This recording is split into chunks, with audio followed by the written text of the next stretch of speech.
Hi friends, welcome back to my channel. आज आप लोगों के साथ शेयर करने वाली हूँ 38 साइज कॉलर नेक डबल कटोरी ब्लाउज पेपर फॉर्मा कटिंग।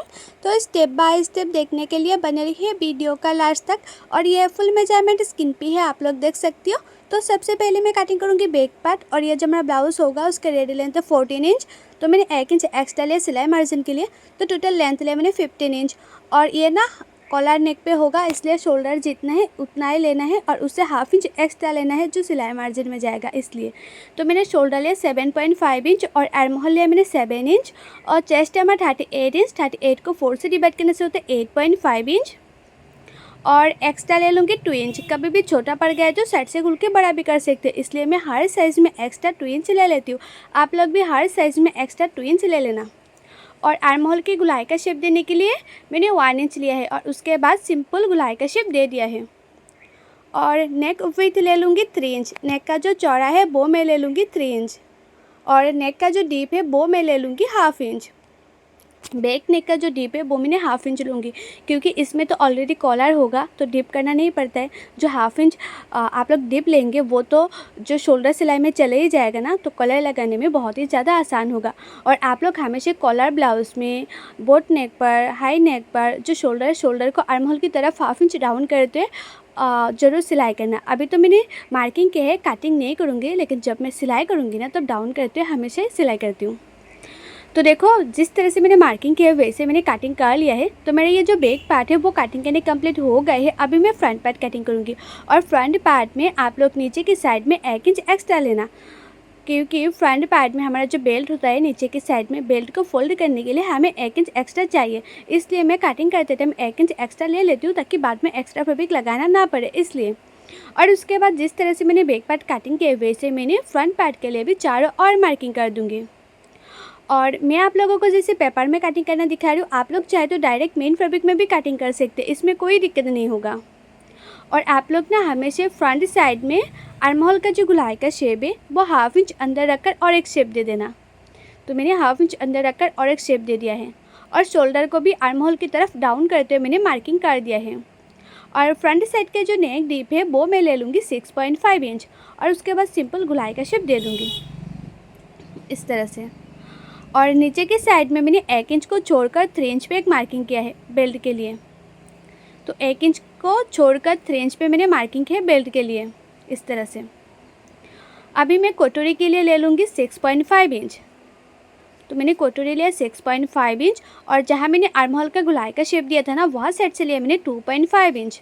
और जितना मैंने फ्रंट साइड में नेक डीप लिया है उससे 1 इंच ऊपर और एक मार्किंग कर दिया। अभी मैं तीनों मार्किंग को मिला के कटोरी का शेप दे दिया इस तरह से। अभी मैं जितना मैंने कटोरी लिया है ना, कटोरी को हाफ करते और एक मार्किंग कर दिए, और उस मार्किंग का जो लंबा है वो मैं ले लूँगी 2.5 इंच। और साइड से ले लूँगी मैं 3 इंच 3 इंच। ये साइड से भी मैंने 3 इंच लिया है, और ये साइड से भी मैंने 3 इंच ले लूँगी, और उसके बाद कटोरी का शेप दे दूँगी। और ये डबल कटोरी है इसलिए मैंने इस तरह से मिडिल में मार्किंग किया है। अगर सिंगल कटोरी होता तो मार्किंग करना नहीं पड़ता है। और बेल्ट का शेप देने के लिए मैंने हाफ इंच ऊपर और एक मार्किंग कर दिया है। तो मैंने बेल्ट का शेप दे दिया है। तो मेरा ये जो फ्रंट पार्ट है वो मार्किंग करने कंप्लीट हो गए है। अभी इसको मैं कटिंग कर ली हूँ। और ये जो पेपर फॉर्मा है, पेपर फॉर्मा को फैब्रिक के ऊपर कैसे रखना है और कैसे कटिंग करना है और कैसे सिलाई करना है, फुल डिटेल से मेरी यूट्यूब चैनल पर वीडियो अपलोड है। आप लोग नहीं दिखे तो जाकर जरूर दिखेगा। और कटिंग एंड डिजाइन सीखने के लिए मेरे यूट्यूब चैनल को सब्सक्राइब भी कर दीजिएगा। और जो लोग मेरे फेसबुक पेज में देख रहे हैं वीडियो, वो लोग मेरे फेसबुक पेज को फॉलो कर देना कटिंग एंड डिजाइन सीखने के लिए। तो देखो, जिस तरह से मैंने मार्किंग किया है ना वैसे मैं कटिंग कर रही हूँ।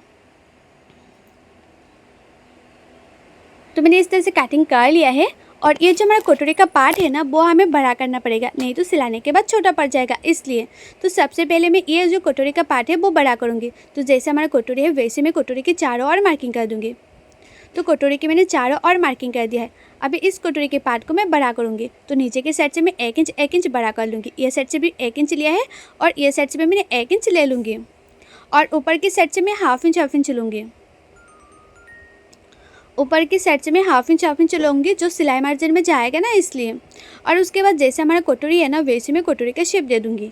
और आप लोग ना कटिंग अच्छी तरह से करेंगे तो टिचिंग भी अच्छी होगा, और टिचिंग अच्छी होगा तो ब्लाउज परफेक्ट फिटिंग आएगा। तो आप लोग हमेशा ट्राई करना कटिंग अच्छी तरह से करने के लिए।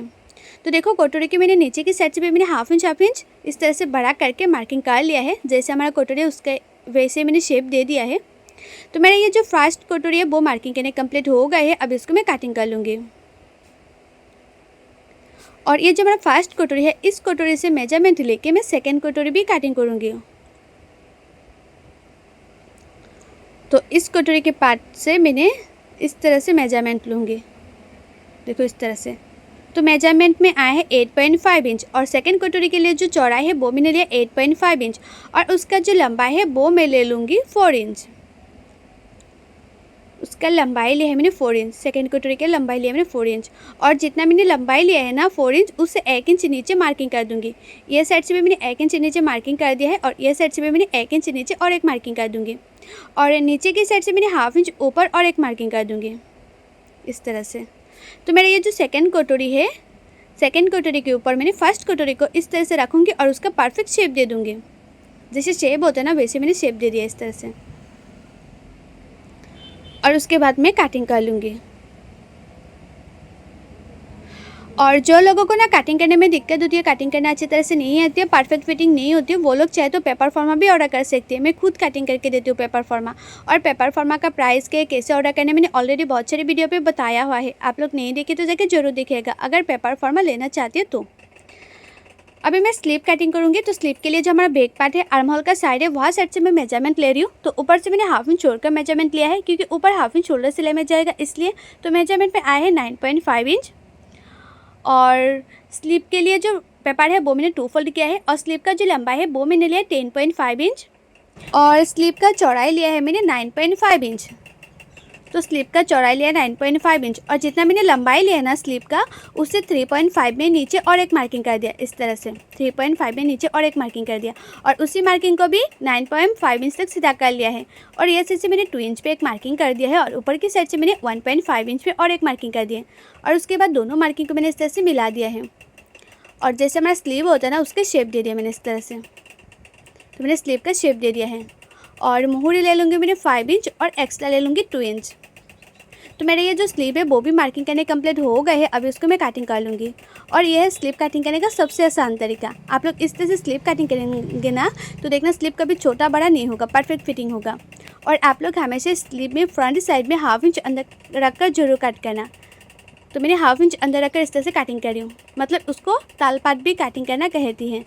और हाफ इंच अंदर रखकर काट करेंगे ना फ्रंट साइड में तो देखना कभी ब्लाउज में झूल नहीं आएगा, परफेक्ट फिटिंग होगा। अभी मैं कॉलर के लिए मार्किंग कर रही हूँ।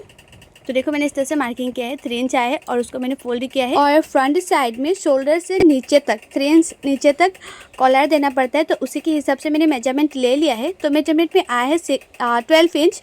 तो 1 इंच मैंने एक्स्ट्रा लिया सिलाई मार्जिन के लिए। तो टोटल लेंथ लिया मैंने 13 इंच।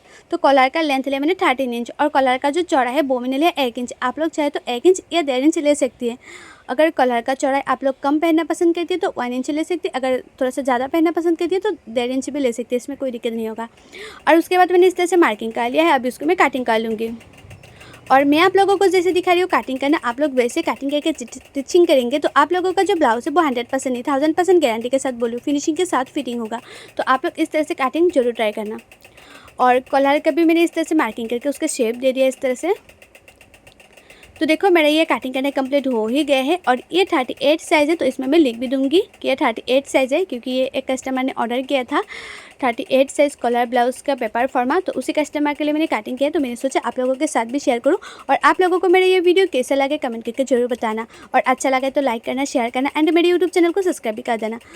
और जो लोग पेज में दिख रहे हैं वो लोग मेरे पेज को फॉलो कर देना है। सो बाय, थैंक्स फॉर वॉचिंग। मिलते हैं।